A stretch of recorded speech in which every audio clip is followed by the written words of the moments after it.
அந்த ஒரு தனி மனிதனுடைய மனதிலே அமைதி வரும்போது நிச்சயமாக அந்த குடும்பத்திலே அமைதி வருகிறது. அந்த பார்வை அவர்களுக்கு கிடைத்திருக்கும். எந்த பிரச்சனையும் இருக்காது.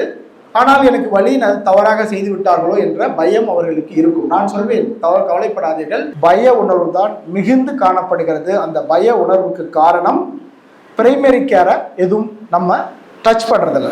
குளோக்கோமா பேஷண்ட்டுக்கும் ஒரு குறிப்பிட்ட பாப்புலேஷன் யோகா பண்ணாத குளோக்கோமா பேஷண்ட்டும் ரெண்டையும் எடுத்து பார்க்கும்போது yoga increase the ocular perfusion, அந்த கண்ணோட ரத்த ஓட்டத்தை அதிகப்படுத்துறதுனால கிளக்கோமா கண்ட்ரோல் இருக்குது அப்படிங்கிறது ஒரு ஸ்டடீஸ் இருக்குது.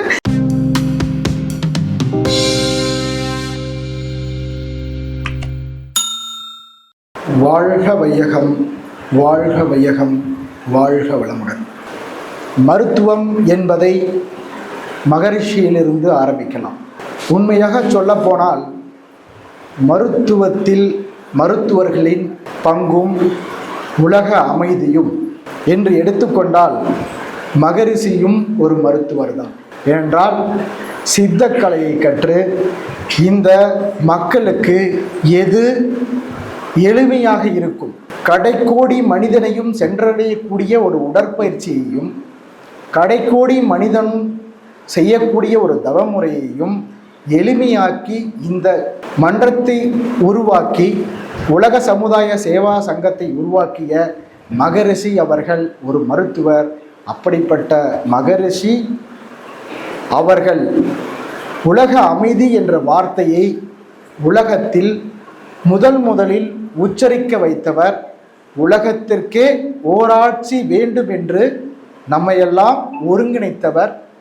இது ஒரு சாதாரண கூட்டம் அல்ல, இது ஒரு பயணம், இது ஒரு ஒரு தலைவன் என்பவன் தனக்கென்று ஒரு தனி பாதையை உருவாக்கி கொள்பவன் தான் தலைவன். அப்படிப்பட்ட தலைவன் மகரிஷி என்ற நம்முடைய குரு நமக்கென்று ஒரு தனி பாதையை உருவாக்கி தந்திருக்கிறார். மற்ற மருத்துவர்களின் பங்கு என்ன என்பதை நாம் அறிந்து கொள்ள வேண்டிய நிலைமையிலே இருக்கிறோம். இன்று எல்லா இடத்திலும் மருத்துவர்கள் இருக்கிறோம். இந்த மருத்துவருக்கு மருத்துவ சேவையிலே அது ஒரு சேவை. மருத்துவ சேவை என்பதை விட அது ஒரு தவம். சேவை என்பதை விட தவமாக ஏற்றினால்தான் அது மனிதர்களுக்கு போய் சேரும். மருத்துவத்தை எப்பொழுதும் அனுதாபமாக செய்யக்கூடாது. அனுதாபம் என்று சொல்லுவாங்க, எம்பத்தி சிம்பத்தி. எம்பத்தி என்பது பரிதாபப்படுவது, சிம்பத்தி என்பது கருணை. ஒரு நோயாளி வந்தால் அந்த நோயாளி அவன் பிரச்சனையை சொல்லும்போது அந்த பிரச்சனையை ஐயோ பாவம் என்று பார்க்காமல் அந்த நோயாளி நிலைமையிலிருந்து நாம் பார்க்க வேண்டும். அதுதான் ஒரு மருத்துவனுடைய கடமை. அழகாக கண்ணதாசன் சொல்வார். மருத்துவர்களுக்கான ஒரு அருமையான வரி, கண்ணதாசன் சொல்லுகின்ற வரி எனக்கு அடிக்கடி ஞாபகம் இருக்கும். என் மருத்துவமனையில் இருக்கின்ற பணியாளர்களுக்கும் இந்த வார்த்தையை தான் அடிக்கடி சொல்லுவேன். ஆறு மனமே ஆறு என்ற பாடல். உண்மையை சொல்லி நன்மையை செய்தால் உலகம் உன்னிடம் மயங்கும். நிலை உயரும் போது பணிவு கண்டால் உயிர்கள் உன்னை வணங்கும். உண்மை என்பது அன்பாகும், பணிவு என்பது பண்பாகும். இந்த இரண்டு வார்த்தைகளையும், இரண்டு கண்ணதாசன் வரிகளையும் ஒரு மருத்துவன் நினைத்து விட்டால் அந்த மருத்துவம் தவமாக மாறும் என்பது கண்ணதாசன் வரிகளிலே நினைத்ததை உள்ளொன்று வைத்து புறமொன்று பேசா மனது வேண்டும். நான் பேசுகிறேன் என்றால் என் மனதில் என்ன தோன்றுகிறதோ அதை நோயாளிகளிடம் பேச வேண்டும். அதுதான் ஒரு மருத்துவனுடைய சிறப்பு. ஒவ்வொரு நோயாளியும் இரண்டு விதமான பிரச்சனைகளால் வருவார்கள். ஒன்று வலி, இன்னொன்று நோய். நோயின் மூல காரணத்தை, எந்த நோயின் மூல காரணத்தை எடுத்துக்கொண்டாலும் வலி. அந்த வலி இரண்டு வகையான வலி. ஒன்று உண்மையான வலி, இன்னொன்று பயத்தின் காரணமாக ஏற்படக்கூடிய வலி. உண்மையான வலியை மருந்தின் மூலமாக சரிப்படுத்தலாம். பயத்தின் காரணமாக ஏற்படக்கூடிய வலியை நாம் மன ஆறுதலின் மூலமாக உண்மையை சொல்லி அவர்களை தொட்டு கவலைப்படாதீர்கள், நன்றாகி விடுவீர்கள் என்று நாம் சொன்னால்தான் அந்த மனிதன் சரியாவான். மருத்துவம் என்பது வெறும் மருந்துகளும் மருத்துவமனைகளும் கொடுக்கக்கூடிய இடமல்ல. மருந்துகள் கொடுக்கக்கூடிய ஒரு பெரிய கட்டடம் நிறைந்த இடமல்ல. ஒரு சிறிய கட்டடம் கூட இருக்கலாம். ஆனால் அங்கு கருணையும் மனிதாபிமானமும் உள்ள மருத்துவர்களும் மருத்துவ பணியாளர்களும் மட்டுமே ஒரு மிகப்பெரிய மருத்துவமனையை உருவாக்க முடியும். ஏனென்றால் ஒரு நோயாளி வருகிறார், என்னிடமே வருவார்கள். இன்று வெளியிலே சென்று ஒரு இலவச அறுவை சிகிச்சை முகாம், பல முகாம்கள் நடக்கிறது. அந்த முகாமிலே சென்று கண் அறுவை சிகிச்சை செய்து கொள்வார்கள். லேசாக உறுத்தல், லேசாக வலி வரும். பக்கத்து வீட்டுக்காரர் சொல்லுவார், நீ எதற்கு போய் இலவச முகாமிலே அறுவை சிகிச்சை செய்து கொண்டார்? நம்ம ஊர்ல இத்தனை ஹாஸ்பிட்டல் இருக்கிறது, உனக்கு என்ன காசா இல்லையா என்று சொல்வார். அவர் உடனே பயந்து கொள்வார்கள். பக்கத்து வீட்டில் நிறைய கருத்தாளர்கள், அதாவது அவர்கள் மீது அக்கறை கொண்டு சொல்லக்கூடியவர்கள் இருப்பார்கள். அப்பொழுது அப்படி சொல்லும் போது அவர்கள் பயந்து கொண்டு வருவார்கள். என்னிடம் நிறைய நோயாளிகள் வர வேண்டியது உண்டு. நான் அரவிந்த் கண் மருத்துவமனையிலே அறுவை சிகிச்சை செய்து கொண்டேன், எனக்கு வலிக்கிறது, உறுத்துகிறது, இலவசமாக செய்து கொண்டால் ஏதாவது பிரச்சனை ஆகுமா என்று என்னிடம் கேட்பார்கள். நான் பார்த்து விட்டு சொல்லுவேன், உங்களுக்கு அருமையாக அறுவை சிகிச்சை செய்திருக்கிறார்கள். அதை விட சொல்லணும்னா நல்லா செஞ்சிருப்பாங்க. 6/6ங்கிறது முழு பார்வை. அந்த பார்வை அவர்களுக்கு கிடைத்திருக்கும், எந்த பிரச்சனையும் இருக்காது. ஆனால் எனக்கு வழி தவறாக செய்து விட்டார்களோ என்ற பயம் அவர்களுக்கு இருக்கும். நான் சொல்வேன், கவலைப்படாதீர்கள். நான் ஒரு வார்த்தை சொல்வதற்கு, உங்களுக்கு யாரோ பெரிய மருத்துவர் அறுவை சிகிச்சை செய்திருக்கிறார். எனக்கு தெரியாது அவர் பெரிய மருத்துவர் செய்தாரா சின்ன மருத்துவர் செய்தாரா என்று எனக்கு தெரியாது. ஆனால் அறுவை சிகிச்சை நன்றாக இருக்கிறது என்பதற்காக உங்களுக்கு ஒரு பெரிய மருத்துவர் அறுவை சிகிச்சை செய்தார் என்று நான் சொல்லுவேன். சொல்லும்போது திரும்ப அவரிடம் ஒரு 2-3 நிமிடங்கள் பேசிவிட்டு அவர் வெளியே போகும்போது சந்தோஷமாக போவார். அது என்ன காட்டுகிறது என்றால், நம் அவர்களுக்கு கொடுக்கக்கூடும் ஒரு கருணையுடன் கூடிய அந்த வார்த்தைகள், நம் மனதிலிருந்து வருகின்ற எண்ணங்கள், இவைகள் அவருடைய நோயை இல்லை, சந்தேகத்தை, அவருடைய சந்தேகம் என்ற நோயை போக்குகிறது. அந்த ஒரு தனி மனிதனுடைய மனதிலே அமைதி வரும்போது நிச்சயமாக அந்த குடும்பத்திலே அமைதி வருகிறது. இன்னும் சொல்ல போனால் மருத்துவர்கள் வலியுடன் ஒரு கூடிய நோயாளிகள், இப்போ உதாரணத்துக்கு ஒரு நிகழ்வை மட்டும் சொல்ல விரும்புகிறேன். நான் படித்த கீழ்ப்பாக்கம் மருத்துவக் கல்லூரி மருத்துவமனையிலே மகப்பேறு மருத்துவ பகுதியிலே நான் பணிபுரிந்து கொண்டிருந்தேன். அப்பொழுது ஒரு 54 வயதான ஒரு ப்ரொஃபஸர், அவங்க 54 வயதில் இருந்தார்கள். இருந்தபோது அவர்களுக்கு அந்த பகுதியிலே நான் ஒருவன் மட்டும் ஆண் மருத்துவர், மற்ற எல்லாம் பெண் மருத்துவர்.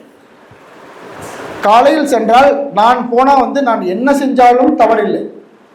என்னை ராஜான்னு தான் கூப்பிடுவாங்க. என்ன செஞ்சாலும் தவறில்லை, என்னை திட்டவே மாட்டாங்க. ஆனால் அங்கே இருக்கின்ற அனைத்து பெண் மருத்துவர்களையும் கண்டபடி திட்டுவாங்க. நீங்கள் இதை செய்யலையா, அதை செய்யலையா, பேஷண்ட்டை கண்டபடி திட்டுவாங்க. வரும்போதே கோபமாக தான் வருவார்.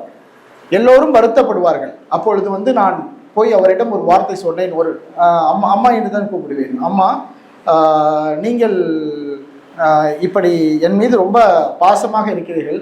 நான் உங்களுக்கு ஒரு விஷயம் சொல்லலாம். அப்பொழுதெல்லாம் மகரிஷியினுடைய யோகாவை கற்றுக்கொள்ளாத சமயம், ஏதோ நான் சொன்னது சொல்லலாமா என்று கேட்டேன். உடனே சொல்லு ராஜா அப்படின்னாங்க. நீங்கள் ரொம்ப கோவப்படுறீங்க, இது மற்றவங்களை பாதிக்கிறதோடு இல்லை, உங்கள் உடம்புக்கு பாதிக்கிறது. நான் அப்போ படித்திருந்த சமயம் இது உங்களுக்கு மெனோபாசல் டைமாக இருக்கலாம். இதே நான் சொன்னேன், என்ன அறியாமே சொன்னேன், அவங்ககிட்ட பயப்படாத சொன்னேன். மெனோபாசல் டைமாக இருக்கலாம், அதனால் உங்களுக்கு இரிட்டேஷன், இதெல்லாம் உடல் உபாதைகள் கூட இருக்கலாம்.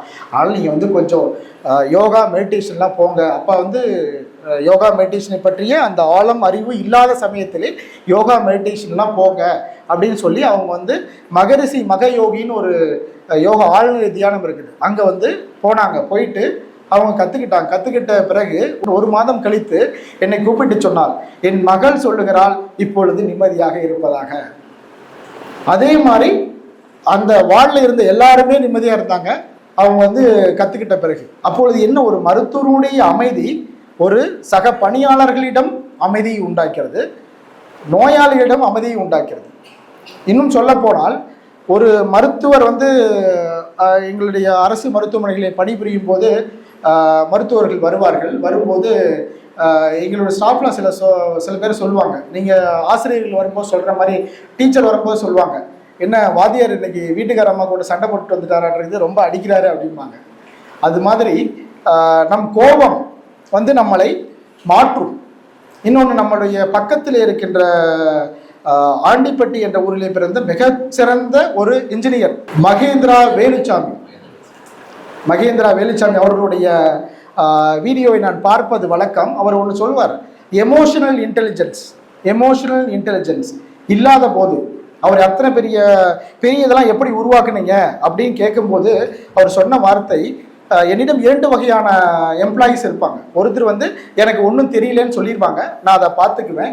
இன்னும் நிறைய பேர் என்ன இருப்பாங்கன்னா, எனக்கு வந்து தெரியும் அப்படின்னு சொல்லிட்டு கடைசி சமயத்தில் என்கிட்ட வந்து என்னால் முடியலன்னு கொடுப்பாங்க. அப்போ வந்து அந்த சமயத்திலையும் எமோஷனல் இன்டெலிஜென்ட்டா இருக்கிறனால என்ன காக்னிட்டிவ் இன்டெலிஜென்ஸ் நல்லா இருக்கு. காக்னிட்டிவ் இன்டெலிஜென்ஸ்னா நான் யோசிக்கிற திறன் நல்லா இருக்கு. அதனால் வந்து நான் பதட்டப்படாமல் இருந்தால்தான் மன அமைதியை உருவாக்க முடியும் அப்படின்னு. இதில் மருத்துவர்களுக்கு வந்து ரொம்ப ரொம்ப முக்கியம். நோயும் உடல்நலமும் மனநலமும் நம்ம என்ன சொல்றோம், நம்ம வந்து என்ன கேட்குறோம், மகரிஷி அருள் பேராட்ட என்ன கேட்குறோம், யோகா முடிச்சு தியானம் முடிச்சு என்ன கேட்குறோம், அருள் பேராற்றல் கருணையினால் உடல் நலம், நீலாயுள், நிறை செல்வம், உயர் புகழ், மெய்ஞானம். நிறை செல்வத்தை எங்கே கேட்குறோம், கடைசியாக தான் கேட்குறோம். மஸ்ட்டு உடல்நலம் மனநலம், இந்த 2 இருந்ததுன்னா இந்த 3 ஈஸியாக வந்துடும். அதனால உடல்நலத்தையும் மனநலத்தையும் கேட்குறோம். அந்த உடல்நலமும் மனநலமும் பேணுகின்றவர்கள், நீங்கள் ஒவ்வொருத்தரும் யோகா பண்ணுறீங்க, கேட்குறது என்ன, உடல்நலம் மனநலம் 2 கேட்குறீங்க. அதை பண்ணிட்டு அடுத்தது நிறை செல்வம், உயர் புகழ். நிறை செல்வம்னா என்ன நீ எல்லாத்தோடைய, நான் வந்து யாருக்கிட்டையும் கேள்வி மாதிரி கேட்கல. ஏன்னா ஒவ்வொருத்தருக்கும் ஒரு புரிதல் இருக்கும். நான் ஒரு புரிதலாக இருக்கலாம், நீங்கள் ஒரு புரிதல் இருக்கலாம். யாராவது ஒருத்தர் சொல்லுங்க, நிறை செல்வம்னா என்ன?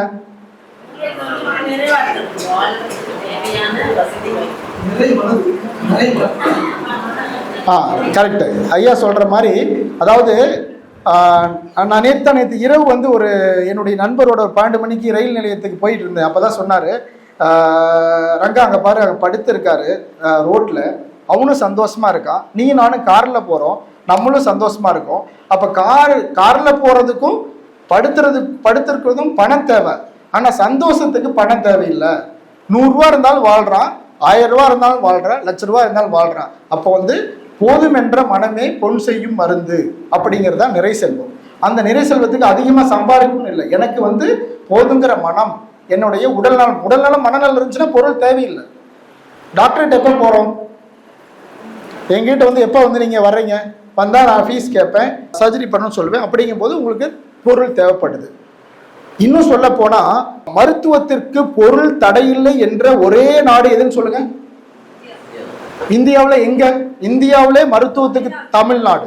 ஏன் அப்படின்னா, ஜாதி மதம் இனம் மொழி பார்க்காமல் வைத்தியம் பண்ண நாட்டை பார்த்துருக்குறோம். ஆனா பணத்தையே பார்க்காம வைத்தியம் பண்ண ஒரே நாடு, ஒரே ஸ்டேட் தமிழ்நாடு.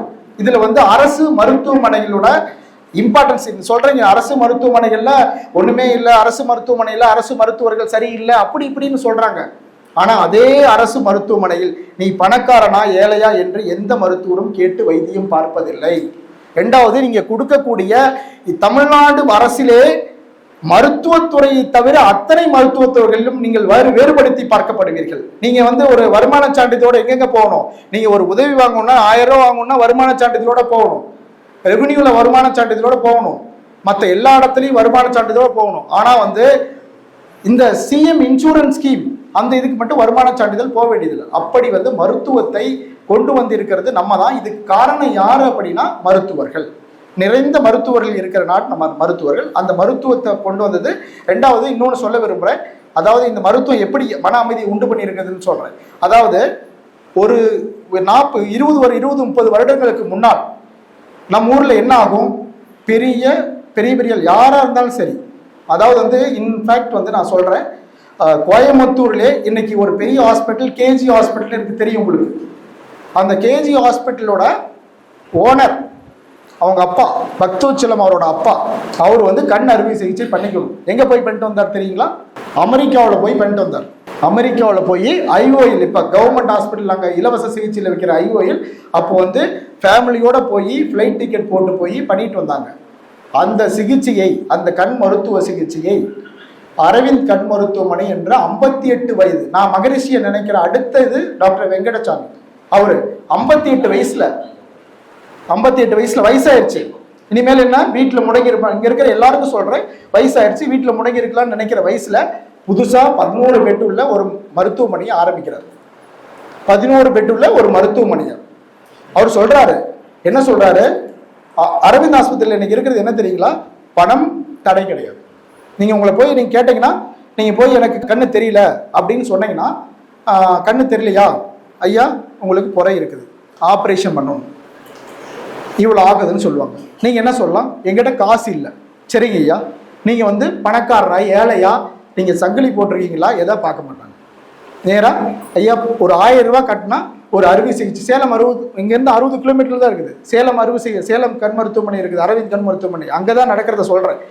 ஐயா நான் வந்து 100 ரூபா ஃபீஸ் கேட்பாங்க, கொடுக்கலாம், எனக்கு ஃபீஸ் இல்லை அப்படின்னு சொன்னீங்கன்னா இலவச பிரிவிற்கு நீங்கள் போய் பார்த்துப்பீன்னு சொன்னாங்க. அதில் பார்த்துட்டீங்க, காசு கட்டணும், காசு கட்டுறதுக்கு எனக்கு 15,000 12,000 ஆகுதுன்னு இப்போ சொல்கிறீங்கன்னு வச்சுக்கோங்க. என்கிட்ட பணம் இல்லை. சரி, ஒரு 1000 ரூபாய்க்கு ஒரு அறுவை சிகிச்சை இருக்குது, பண்ணிக்கிறீங்களான்னு கேட்குறாங்க. இல்லை, என்னால் முடியாது. அப்போ ஃப்ரீயாக அறுவை சிகிச்சை இருக்குது, எனக்கு பண்ணிக்கிங்க அப்படின்னு சொல்கிறாங்க. இதுதான் அரவிந்த் கண் மருத்துவமனை. இது எப்போ ஆரம்பிச்சதுன்னா 1977 ஆரம்பிச்சது, 76 ஆரம்பிச்சது. அந்த ஒரு மனிதர் இப்போ நான் சொல்கிறோம், எனக்கு வந்து வயசு இல்லை நான் சொல்கிறோம். ரெண்டாவது, வயசு இருக்குதுப்பா தம்பி, எனக்கு வந்து நிறைய பிரச்சனைகள் இருக்குது, அப்போ நான் வந்து சர்வீஸ் பண்ண முடியாதுன்னு நினைக்கிறோம், நிறைய பேர் சொல்கிறோம். ஆனால் அவர் கைகள் வந்து ருமட்டாய்டு ஆர்த்தரைட்டிஸ் என்ற பாதிப்பால் கைகள் வந்து பாதிச்சு நடக்க முடியாத சூழ்நிலையில் இருந்தார் 58 வயசுல. அது இல்லாமல் அதுக்கான மருந்துகளை எடுத்து அவர் ஈரல் பாதிப்பு வந்து இருந்தார். இத்தனையும் தாங்கி கொண்டு ஒரு குடும்பத்தை இணைத்து இந்த அரவிந்த் மருத்துவமனை உருவாக்கினார். 11 பெட்டோட உருவாக்கி சேவை செய்தார். அங்கு வந்து எல்லா இடத்துலையும் பணம் தடை இருந்தது, அங்கே தடை இல்லை. இதுல என்ன இருக்குது? இதுக்கு உலக அமைதிக்கு என்ன சம்பந்தம் அப்படின்னா, இன்னைக்கு அந்த அரவிந்த் கண் மருத்துவமனையை நேசிப்பது, அதை செயல்படுத்த முனைவது என்னை போன்ற மருத்துவர்கள் உலகம் முழுவதும் இருக்கிறார்கள். அவங்க என்ன அந்த அரவிந்த் மருத்துவமனையை அது கண் ஆபரேஷன் என்ன பண்ணார்? ஒரு பார்வை இல்லாத ஒருவனுக்கு நல்ல பார்வையை கொடுப்பதன் மூலமாக அவனை பார்த்து கொள்ள வேண்டிய எந்த சூழ்நிலையும் அவர் குடும்பத்துக்கு கிடையாது. ஒன்று, அவங்க வேலை செய்யலாம், அவங்களே வேலை செஞ்சு பொழைச்சிக்கலாம், வயசானவங்க வேலை பொழைச்சிக்கலாம் கண் பார்வை தெரிஞ்சதுன்னா. ரெண்டாவது, வீட்டில் அமைதியா இருக்கலாம், அவங்கள டிபெண்ட் பண்ணி அவங்கள சார்ந்து யாரும் இருக்க வேண்டிய அவசியம் கிடையாது. அப்ப உலகத்தில் அமைதியை உருவாக்கியவர். இதுல வந்து உலகத்தில் அமைதியை உருவாக்குறது மட்டும் இல்லாம, இந்த உலக அமைதி மூலமாக ஒரு பெரியவர் வந்து போய் வேலை செய்யறாருன்னு வச்சுங்க, அந்த பெரியவர் வயசானவங்க இருக்காங்க, அவங்களால வேலை செய்ய முடியல அப்படின்னா என்ன ஆகும்? நம்மளோட நாட்டுடைய பொருளாதாரம் பாதிக்கப்படும். அவங்க வேலை செஞ்சா நம்மளுடைய, இப்ப நம்ம வீட்டுல உதாரணத்துக்கு ஒரு இருக்கிற நான் சொல்றேன், உங்க வீட்டுல வேலைக்கு வர்றாங்க, வேலைக்கு வர்றவங்களுக்கு நீங்க வேலை கொடுக்குறீங்க, நல்லா கண்ணு தெரிஞ்சா கொடுக்குறீங்க, கொடுக்கும் போது வீட்டு வேலை செய்யறாங்க, 5,000 ரூபாய் சம்பாதிக்கிறாங்க. இது மாதிரி கோடிக்கணக்கான பேர் சம்பாதிச்சாங்கன்னா அதனால எவ்வளவு வருமானம் நாட்டுக்கு வரும்? நாட்டுடைய பொருளாதாரத்தையும் தனி மனித பொருளாதாரத்தையும் தனி மனித அமைதியும் உருவாக்கி அந்த குடும்பத்தில் அமைதியை உண்டாக்கிய மிகப்பெரிய செயலை செய்தவர் அரவிந்த் கண் மருத்துவமனை ஐயா வெங்கடசாமி அவர்கள், டாக்டர் வி என்று அழைக்கப்பட்ட வெங்கடசாமி அவர்கள். ஏன்னா நான் வந்து அவருடைய ஸ்டடீஸை வந்து நான் சாதாரணமாக இது சொல்லல, நான் வந்து அவருடைய மருத்துவமனையில் 7 நாட்கள் அவரை பற்றிய படிப்பை படித்தேன். IIBM அகமதாபாத், அதில் போய் ரெண்டு நாள் அரவிந்தை பற்றியே படித்தேன். நான் வியந்து போனது, இந்த ஒரு சிறிய இந்த ஒரு மனிதனால் இவ்வளவு பெரிய சாதனையை படைத்திருக்க முடியும் மட்டுமல்லாமல் உலகம் முழுவதும் அரவிந்துடைய இது வந்து பரவி இருக்குது. அதுக்கு காரணம் அரவிந்த் என்ற வெங்கடசாமி என்ற ஒரு தனி மனிதனால் உலகம் முழுவதும் பார்வையை கொடுக்க முடிந்து பல மனிதர்களுடைய வாழ்விலே ஒரு ஒளியை ஏற்றி வைத்து அமைதியை ஏற்படுத்தியிருக்கிறார் என்றால் அது முடிந்ததுதான். அது ஒரு மிகப்பெரிய சாதனை. அதனால் மகரிஷியினுடைய எடுத்துக்கொண்டால் தனி மனித அமைதி, மகரிஷி ஐயா சொன்னது தனி மனித அமைதி. தனி மனித அமைதியை மருத்துவர்கள் நிச்சயம் பண்ண முடியும். இது பண்ண முடியாதது என்ன பண்ண வேண்டியது மருத்துவர்கள் பண்ண முடியும்னு சொல்லிட்டு இது வெறும் சாதாரணமான கூட்டமாக அமையக்கூடாது. நீங்கள் யோசிக்க வேண்டும், நான் யோசிக்க வேண்டும். நீங்க எனக்கு இந்த தலைப்பு கொடுத்த பிறகு நான் நிறைய படித்தேன். படித்தபோது நிறைய எனக்கு எண்ணங்கள் வந்தது. என்ன நாம் பின்தங்கி இருக்கிறோம் என்பதை யோசித்து பார்க்க வேண்டும். ஒன்று, முதலில் இன்று செகண்டரி கேர் என்று இருக்கிறது. உங்களுக்கு நோய் வந்தால் எங்களிடம் வருகிறீர்கள், வைத்தியம் செய்கிறீர்கள். காலையிலே அருட்பேராற்றல் அழைத்ததோ என்று நினைக்கிறேன். காலையில் ஒரு 9 மணிக்கு இந்த நிகழ்வெல்லாம் நான் பேசுவதெல்லாம் தெரியாது. ரவீந்திரநாத் ஐயா அவர்கள் அழைத்தார்கள் என்னை. ரங்கநாதன், உங்களுடன் பேசி ரொம்ப நாள் ஆகிறது. நான் உங்களிடம் ஒரு வேண்டுகோள் வைக்கிறேன். கண் மருத்துவத்தில் தவத்தை பயன்படுத்தி என்னென்னலாம் செய்ய முடியும், நம் மகரிஷி யோகாவுடைய பயன்படுத்தி என்னெல்லாம் செய்ய முடியும் என்று அவர் கேட்டார். இது இந்த பேச்சுக்கும் அதற்கும் இணையானதாக நான் கருதுகிறேன். முக்கியமாக இன்னைக்கு அமெரிக்கன் அகாடமி ஆஃப் ஆப்தல்மாலஜி என்ன சொல்றாங்கன்னா, அங்கங்க சொல்லுவாங்க, இந்த ஆர்த்தாப்டிக்ஸ் சொல்லுவாங்க. இன்னைக்கு குழந்தைங்க வருவாங்க, வந்தபோது எங்கிட்ட வருவாங்க, கிரீன் பார்க் ஸ்டூடெண்ட் வருவாங்க. வரும்போது அவங்களுக்குலாம் எப்படின்னா எப்படின்னா அவங்களுக்கு நான் என்னோட அப்பாயின்மெண்ட் கேட்க மாட்டாங்க. கிரீன் பார்க் ஸ்டூடெண்ட்டு மற்ற இங்கே இருக்க எல்லா ஸ்கூலுமே அப்படிதான். என்னோட அப்பாயின்மெண்ட் கேட்க மாட்டாங்க. அவங்க அப்பாயின்மெண்ட் எனக்கு கொடுப்பாங்க. நான் மணி 8:30 மணிக்கு தான் வருவேன், உங்களால் பார்க்க முடியுமா அப்படின்னு நானும் பார்த்துட்டு தான் இருந்தேன். அப்புறம் ஒரு சமயத்தில் என்னால் சிகிச்சை சரியாக செய்ய முடியாதனால சொல்லிட்டேன், நீங்கள் ஏன் அப்பாயின்மெண்ட்டுக்கு வாங்கன்னு சொன்னேன். ஏன் சொன்னேன் அப்படின்னா, ஆர்த்தாப்டிக்ஸ், அதாவது ஒரு குழந்தை வருதுன்னு வச்சுக்க, படிச்சுட்டே இருக்குன்னு வச்சுக்க, படிச்சுட்டு இருக்கும்போது ட்ரைனஸ் வரும், கண் உணகல் வரும். ரெண்டாவது, அந்த குழந்தையோட மயோபிக் சேஞ்சஸ், டெம்பரரியாக மயோபிக் சேஞ்சஸ் வரும், ஒரு பவர் இருக்கிற மாதிரி வரும். அப்போ நான் என்ன சொல்லுவேன், நீங்கள் படிச்சுட்டு இருக்கீங்க, நீங்கள் ஒரு 0.5 0.75 இருக்குது, உங்களுக்கு மங்களா இருக்குது, அதனால் கண்ணாடி கேட்குறீங்க, கண்ணாடி தேவையில்லை, நீங்கள் வாங்க மருந்து போட்டு பார்க்குறேன் அப்படின்னு சொல்லி அவங்கள கட்டாயப்படுத்தி மருந்து போட்டு பார்த்தா 75% குழந்தைங்களுக்கு ட்ரைனஸ்னால தான் மங்களா இருக்கும், மருந்து கொடுத்து அனுப்பிச்சி விட்ருவேன். அப்போ மருந்து கொடுத்தோம்னா கேட்பாங்க, மறுபடியும் கேட்பாங்க, எனக்கு அடிக்கடி பார்க்கக்கூடாதுங்கிறதுக்காக ஒரு 3 மாதத்துக்கு ஒருக்கு பாருங்க. ஏன்னா அவங்க அப்பா சொல்லுவாங்க, எனக்கு கண் எரியுது, படிக்கிறதுக்கு பயந்துக்கிட்டோ அல்லது மருத்துவரை பார்க்க வேணும்னோ சொல்லுவாங்க. நான் சொல்லிடுவேன், நான் கொடுப்பேன் ரெஃப்ரெஷ்டியஸ், இந்த ஒரு லூப்ரிகன்ட் மருந்து கொடுப்பேன். சார் கூட சொல்லுவார், என்னடா எல்லாமே லூப்ரிகண்டாக எழுதுறீங்க பாரு, எங்களை கலாட்டா பண்ணுவார். லூப்ரிகன்ட் மருந்து கொடுப்பேன். அது சொல்லுவேன், இது எப்போ வரணும் போடணும் சார் அப்படின்னு கேட்பாங்க. தருமி சொல்கிற மாதிரி லூப்ரிகன்ட்டும் +2 ஒன்றா சேர்ந்தது, அதனால் வச்சுக்கோங்க, தொந்தரவு இருந்தால் போட்டுக்குங்க, ஏதாவது அதுக்கு மேலே தொந்தரவு இருந்தால் வாங்க அப்படின்னு சொல்லிடுவேன். அது மாதிரி நிறைய குழந்தைகளை நாங்கள் பார்க்குறோம். அப்போ நம்ம அவங்களுடைய மனதில் அமைதியை உண்டாக்குறதுக்கு இன்று எங்களிடம் பண்ணக்கூடியது மக்களிடையே பய உணர்வு தான் மிகுந்து காணப்படுகிறது. அந்த பய உணர்வுக்கு காரணம் பிரைமரி கேரை எதுவும் நம்ம டச் பண்ணுறதில்ல. ஏன்னா இப்போ சார் இருக்காரு, சார் லங் கேன்சரை ஸ்க்ரீன் பண்ணுறதுக்கு போகிறாரு, எல்லாமே பண்ணுறாங்க. இதெல்லாம் பிரைமரி கேருக்கு முன்னாடியே, நோய் வர்றதுக்கு முன்னாடி நமக்கு தெரிஞ்சுக்கிறதுக்காக போடுறது பண்ணுறோம். அதெல்லாம் நம்ம பண்ணிக்கிட்டு நம்மளுடைய ஃபஸ்ட்டு உடல் நலத்தை காத்துக்கணும். அதுக்கு யோகா. ரெண்டாவது சொல்ல மறந்துட்டேன், மகரிஷியோட ஐயாவோட கண் மருத்துவ பயிற்சியில் அமெரிக்கன் அகாடமி ஆஃப் ஆப்தல்மாலஜியில் இந்த ஆர்த்தாப்டிக்ஸ் நான் சொன்னல, இப்போ பிரச்சனைலாம் சொன்னல, அதுக்கு ஒவ்வொரு எக்ஸசைஸ் அங்கங்கே பார்க்கும்போது எல்லா எக்ஸசைஸும் நம்ம ஐ எக்ஸசைஸ் தான் சொல்லியிருக்காங்க. அதனால் ஐ எக்ஸசைஸ் யூஸ்ஃபுல் ஃபார் அந்த படிக்கிற குழந்தைங்களுக்கு ரொம்ப முக்கியமானதாக இருக்கிறது. இன்னும் நிறைய இடத்துல சொல்லியிருக்காங்க, யோகா கண்ணோட கிளக்கோமாவை கண்ட்ரோலில் வச்சுக்குது. அதாவது ஒரு குறிப்பிட்ட பாப்புலேஷனுக்கு யோகா பண்ணுற கிளக்கோமா பேஷண்ட்டுக்கும் ஒரு குறிப்பிட்ட பாப்புலேஷன் யோகா பண்ணாத கிளக்கோமா பேஷண்ட்டும் ரெண்டையும் எடுத்து பார்க்கும்போது yoga increase the ocular perfusion, அந்த கண்ணோட ரத்த ஓட்டத்தை அதிகப்படுத்துறதுனால கிளக்கோமா கண்ட்ரோல் இருக்குது அப்படிங்கிறது ஒரு ஸ்டடீஸ் இருக்குது. இதெல்லாம் நம்ம பிரைமரி கேர், அதில் நம்ம என்ன மருத்துவர்கள் மக்களுக்கு விழிப்புணர்வு ஏற்படுத்துது மருத்துவர்கள். இது மருத்துவர்கள் மட்டும் ஏற்படுத்த முடியுமா அப்படின்னா இல்லை, நீங்களும் ஏற்படுத்தலாம். தவறான செய்தியை சொல்லாமல் ஏற்படுத்தலாம். இதுதான் தனி மனித அமைதி. இன்னும் உலக அமைதியில் மருத்துவர்கள் பங்கு அப்படின்னா இன்னைக்கு நியூக்ளியர் வெப்பன் இந்த உலக நாடுகள் ஏன் பயன்படுத்தலை? ஜப்பான் ஹீரோஷிமா நாகாசாகி 1945 அக்டோபர் 5, 6ஆம் தேதியில் உலகத்தில் ஒரு மிகப்பெரிய அணு ஆயுதத்தின அழிவு வந்தது. ஏன் பயன்படுத்தலை அப்படின்னா, அந்த போர் பயன்படுத்தி அந்த அறிவை யார் சொன்னது அப்படின்னா, அதனால் ஏற்படக்கூடிய பாதிப்பை, அன்னைக்கு என்ன பாதிப்பு ஏற்பச்சு, இன்ன வரல என்ன பாதிப்பு ஏற்பட்டிருக்குது அப்படிங்கிறத உலக தலைவர்களுக்கு மருத்துவர்கள் மட்டும்தான் சொல்லி கொண்டிருக்கிறார்கள். அதனால்தான் எந்த நாடுமே இன்னும் அணு ஆயுதத்தை எடுத்து பயன்படுத்தாமல் இருக்குது. அது காரணம் மருத்துவர்களோட அந்த ஆராய்ச்சி இன்னும் நடந்துட்டு இருக்குது. ஆராய்ச்சி நடந்துட்டு இருக்குது. அந்த ஆராய்ச்சி இன்னைக்கு என்ன கதிரியக்க என்ன ஆகும், புற்றுநோய் வரும். கதிரியக்க இமீடியட்டா பாதிப்பு என்ன வரும், எல்லா பாதிப்பையும் அறிக்கையாக கொடுக்குறாங்க. இன்னொன்று, நீங்கள் இந்தியா இருக்குன்னு வச்சுங்க, இந்தியா பாகிஸ்தான் அப்போ என்ன பண்ணீங்க, எல்லாரும் என்ன பண்ணோம், ஒன்று நம்மளை மாதிரி அன்பர்கள் என்ன போர் நிறுத்தம் வரணும்னு வேண்டிக்கிட்டோம். இன்னும் நிறைய பேர் என்ன சொன்னாங்க, பாகிஸ்தானை தாக்கி அழிக்கணும், எல்லாமே ஆப்ரேஷன் சிந்தூர் அப்படின்னு தானே நமக்கு ஒரு வெற்றியாக கொண்டாடணும். ஆனால் வந்து அங்கும் மருத்துவர்கள், அது போன்ற போரிலும் மருத்துவர்கள் நடுநிலைமையாகத்தான் இருந்து அவன் எதிரி நாட்டுக்காரனா இல்லது இந்த நாட்டுக்காரனா அப்படி அப்படின்னு எதுவும் பார்க்கல, மருத்துவர்கள் பார்க்கல. அந்த மருத்துவர்கள் உண்மையாக அங்கே போய் உழைச்சு கஷ்டப்பட்டு அவங்கள வந்து காப்பாற்றினாங்க. இன்னொன்று, போர் குற்றங்களை இந்த நாட்டுக்கு அறிவித்தவர்கள், அந்த போர் மறுபடியும் செய்யாம சர்வதேச அழுத்தத்தை கொடுப்பதற்கு ஒரு உறுதுணையாக இருந்தவர்கள் மருத்துவர்கள். ஏன்னா அங்கே என்ன குற்றம் நடக்குதுன்னு தெரியாது, என்ன பயன்படுத்தினாங்கன்னு தெரியாது, அது மருத்துவர்களுக்கு தான் தெரியும். மருத்துவர்கள் அறிக்கை மூலமாகத்தான் அது பல உலக அமைதி வந்தது.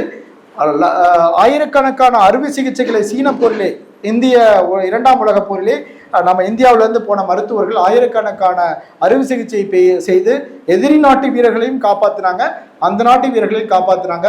இது மாதிரி போர் குற்றங்களில் வந்து நம்முடைய இந்திய மருத்துவர்களுடைய பங்கு, உலக மருத்துவர்களுடைய பங்கு அதிகமாக இருக்கு.